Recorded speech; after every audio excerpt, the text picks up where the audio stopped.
जब हम आत्म अनुशासन या सेल्फ डिसिप्लिन शब्द सुनते हैं तो अक्सर मन में सख्त नियम और बंधनों वाली एक तस्वीर बन जाती है ना? पर क्या हो अगर मैं कहूं कि ये असल में आज़ादी की चाबी है? चलिए आज इसी सोच को थोड़ा बदलते हैं। तो सवाल यही है, अनुशासन एक पिंजरा है या उस पिंजरे को खोलने की चाबी? यकीन मानिए, इसका जवाब शायद वो नहीं है जो हम सब अब तक सोचते आए हैं। असल में देखें तो सेल्फ डिसिप्लिन का मतलब है बिना किसी बहाने या मन के बहकावे में आए सोच समझकर वो फैसले लेना जो हमारे भविष्य के लिए सही हैं। ये वो ताकत है जो हमें शॉर्ट टर्म आराम की जगह लॉन्ग टर्म खुशी चुनने में मदद करती है। और नहीं, ये कोई मोटिवेशनल स्पीच नहीं है। ये एक प्रैक्टिकल 30 दिन का रोड मैप है जो पूरी तरह से न्यूरोसाइंस और बिहेवियरल साइंस के सिद्धांतों पर बना है। तो चलिए इस प्लान में और गहराई से उतरते हैं। देखिए, कोई भी बड़ी इमारत बनाने से पहले उसकी नींव मजबूत करनी पड़ती है। बिल्कुल वैसे ही आदतें बदलने से पहले अपनी सोच, अपनी मानसिकता को तैयार करना बहुत जरूरी है। तो पहला फेज इसी नींव को बनाने के बारे में है। ये है हमारा 5 दिन का मेंटल वार्म अप। सबसे पहले हमें अपना क्यों खोजना है, मतलब हम ये बदलाव चाहते ही क्यों हैं। इसके बाद बिना किसी बहाने के हमें अपनी सच्चाई का सामना करना है। फिर ये देखना है कि आज हम कहाँ खड़े हैं। चौथे दिन उस इंसान की साफ तस्वीर अपने मन में बनानी है जो हम बनना चाहते हैं। और आखिर में 5वें दिन खुद से एक पक्का वादा करना है, जिसे शायद एक कागज पर लिखना भी पड़े। ये बात एकदम साफ कर देती है कि कोई भी बाहरी कदम उठाने से पहले मन की तैयारी कितनी जरूरी है। स्थायी बदलाव की नींव अंदर से ही बनती है। तो जब हमारी नींव मजबूत हो गई तो अब उस पर इमारत खड़ी करने का समय आ गया है।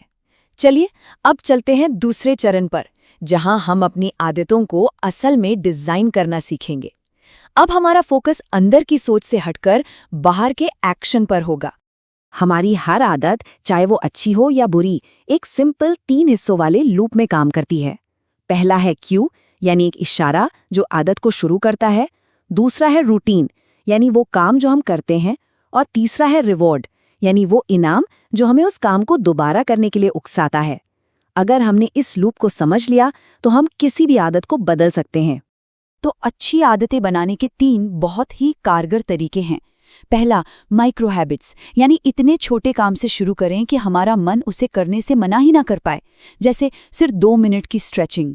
दूसरा, हैबिट स्टैकिंग, यानी एक नई आदत को किसी पुरानी आदत से जोड़ देना, जैसे रोज सुबह ब्रश करने के ठीक बाद 1 ग्लास पानी पीना। और तीसरा, अपने माहौल को ही ऐसा बना देना कि सही काम करना आसान हो जाए। यहाँ पर समझने वाली बात यह है कि सिर्फ इच्छा शक्ति या विल पावर के भरोसे रहना बहुत थका देने वाला होता है, क्योंकि ये एक लिमिटेड एनर्जी है जो खत्म हो जाती है। लेकिन जब हम अपने माहौल को, अपने सिस्टम को सही बनाते हैं तो अच्छी आदतें अपने आप होने लगती हैं, बिना ज्यादा मेहनत के। असल में इस पूरे फेज का एक ही लक्ष्य है, अनुशासन को सबसे मुश्किल नहीं बल्कि सबसे आसान रास्ता बना देना।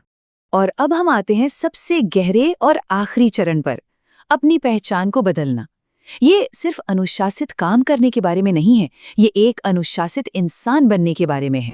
जरा सोचिए, अगर हम किसी भी इम्पल्सिव मोमेंट में, चाहे वो गुस्सा हो या कुछ और, रिएक्ट करने से पहले सिर्फ कुछ सेकंड रुक जाएं, तो हम कितने ही गलत फैसलों और पछतावों से बच सकते हैं। ये छोटा सा ठहराव ही आवेग और सही फैसले के बीच की मजबूत दीवार है। जैसे ही मन में आए कि चलो टहलने चलते हैं, तो ज्यादा सोचने का मौका ही मत दो। बस 5, 4, 3, 2, 1 गिनो और उठकर जूते पहन लो। ये टालमटोल की आदत को तोड़ने का एक बहुत ही पावरफुल हथियार है। देखिए, सोच में एक छोटा सा बदलाव कितना बड़ा असर डाल सकता है। मुझे आज वर्कआउट करना है, ये सोचना एक बोझ जैसा लगता है। लेकिन जब हम ये सोचते हैं कि मैं उस तरह का इंसान हूं जो एक्टिव रहता है, तो वो काम हमारी पहचान का हिस्सा बन जाता है। इस नई पहचान को बनाने के लिए कुछ टूल्स भी हैं, जैसे खुद को बार बार याद दिलाना कि मैं वो इंसान हूं जो मुश्किल काम भी पूरा करता है, या फिर ये सोचना कि भविष्य में हम खुद को आज के किस काम के लिए शुक्रिया कहेंगे। और हाँ, ये याद रखना बहुत जरूरी है कि लक्ष्य परफेक्ट होना नहीं है। लक्ष्य है हर बार गिरने के बाद दोबारा उठकर रास्ते पर वापस आना। जैसे जैसे हम इस रास्ते पर आगे बढ़ते हैं, ये समझ आने लगता है कि अनुशासन सिर्फ टाइम मैनेजमेंट का खेल नहीं है। असली बदलाव तब आता है जब हम अपनी एनर्जी को मैनेज करना सीख जाते हैं, अच्छी नींद से, सही खाने पीने से और जरूरी आराम से। तो इस पूरी बात का सार ये है कि विल पावर एक मोबाइल की बैटरी की तरह है, जो दिन भर में खत्म हो जाती है। लेकिन एक मजबूत सिस्टम, जैसे सुबह उठते ही वर्कआउट के कपड़े तैयार रखना, हमें सोचने पर मजबूर नहीं करता। ये अच्छे फैसलों को हमारे लिए ऑटोमेटिक बना देता है और हमारी मेंटल एनर्जी बचाता है। तो ये 30 दिन की यात्रा बस एक छोटे से फैसले से शुरू होती है। वो पहला फैसला क्या होगा? वो कौन सा एक छोटा कदम है जो आज उठाया जा सकता है?